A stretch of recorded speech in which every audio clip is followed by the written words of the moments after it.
19 अक्टूबर 2024 को इजरायल के सीसीरा में पीएम नेतन्याहू के निजी आवास पर एक ड्रोन हमला हुआ था।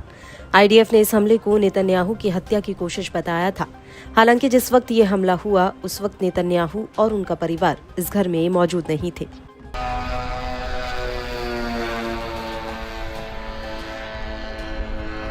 लेकिन अब इस हमले को लेकर एक बहुत बड़ा खुलासा हुआ है। दरअसल हिजबुल्लाह के media relations officer Mohammad Afif ने नेतन्याहू के घर पर हुए हमले की जिम्मेदारी ली है। उन्होंने कहा कि हिजबुल्लाह इस हमले की जिम्मेदारी लेता है। अफीफ ने आगे कहा कि प्रतिरोध की आंखें नेतन्याहू को देख रही हैं और कान सुन रहे हैं। अगर हम इस बार तुम तक नहीं पहुंच पाए तो हमारे बीच दिन रात और युद्ध का मैदान है। अफीफ ने अपने इसी बयान में आईडीएफ को लेकर कहा कि आयरन के बदले आयरन, खून के बदले खून और आग के बदले आग। अब हिजबुल्लाह आईडीएफ को जैसे का तैसा जवाब देगा। वहीं हिजबुल्लाह के इस बयान के बाद हमास की सैन्य शाखा अल कासिम ब्रिगेड्स का भी बयान आया है। दरअसल अल कासिम ब्रिगेड्स के प्रवक्ता अबू उबैदा का कहना है कि नेतन्याहू के घर पर हमला इजरायली नेताओं को एक संदेश है कि प्रतिरोध के नेताओं की शहादत किसी भी आंदोलन को कमजोर नहीं कर सकती। आपको बता दें कि उबैदा का इशारा सीधे हसन नसरल्लाह की तरफ था, क्योंकि नसरल्लाह की मौत के बाद ऐसा कहा जा रहा था कि हिजबुल्लाह बेहद ही कमजोर पड़ गया है।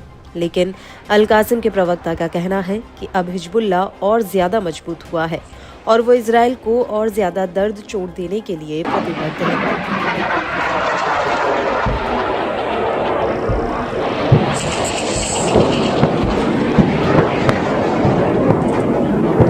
इन सब के बीच आपको ये भी बता दें कि 19 अक्टूबर 2024 को हिजबुल्लाह ने नेतन्याहू के घर पर जो हमला किया था, अब उस हमले की तस्वीरें सामने आ चुकी हैं। दरअसल इजरायली सेना ने नेतन्याहू के घर की कुछ तस्वीरें जारी की हैं, जिनमें ड्रोन हमले में हुआ नुकसान साफ नजर आ रहा है। इजरायली मीडिया के मुताबिक हिजबुल्लाह का ये ड्रोन नेतन्याहू के बेडरूम की खिड़की से टकराया और इसमें हुए धमाके की वजह से बेडरूम की खिड़की चटक गई थी। लेकिन ये ड्रोन घर में घुसपैठ करने में नाकाम रहा, क्योंकि नेतन्याहू के बेडरूम की खिड़की में जो कांच लगा था वो बेहद ही मजबूत था। इसके अलावा बेडरूम में अन्य सुरक्षा प्रबंध भी किए गए थे।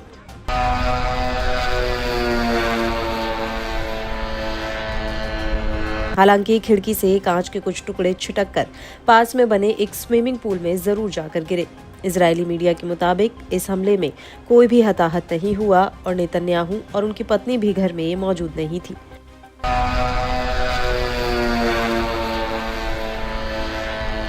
वहीं दूसरी तरफ पीएम नेतन्याहू ने इस हमले का आरोप सीधे ईरान के मुखौटा संगठन पर लगाया है।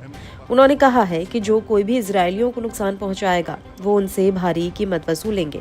गौर करने वाली बात यह है कि इस हमले को लेकर सऊदी अल हदात न्यूज नेटवर्क ने खुफिया सूत्रों के हवाले से दावा किया कि मामले की जांच में इजरायल को पता चला है कि इस पूरे हमले में लेबनान में ईरानी दूतावास के अधिकारी भी शामिल थे। आईडीएफ का कहना है कि हिजबुल्लाह ने इजरायल पर 3 ड्रोन फायर किए थे, जिसमें से 2 ड्रोन पहले ही मार गिराए गए थे, जबकि एक ड्रोन आईडीएफ के रडार को चकमा देते हुए नेतन्याहू के घर तक पहुंचा था। यहां तक कि इजरायल के लड़ाकू हेलीकॉप्टर भी इस ड्रोन को इंटरसेप्ट नहीं कर पाए, क्योंकि ये ड्रोन अचानक से आईडीएफ के रडार से गायब हो गया था और आईडीएफ को ऐसा लगा था कि ये ड्रोन कहीं क्रैश हो गया है। लेकिन हमले के कुछ ही मिनट पहले ये ड्रोन दोबारा से रडार पर नजर आया था।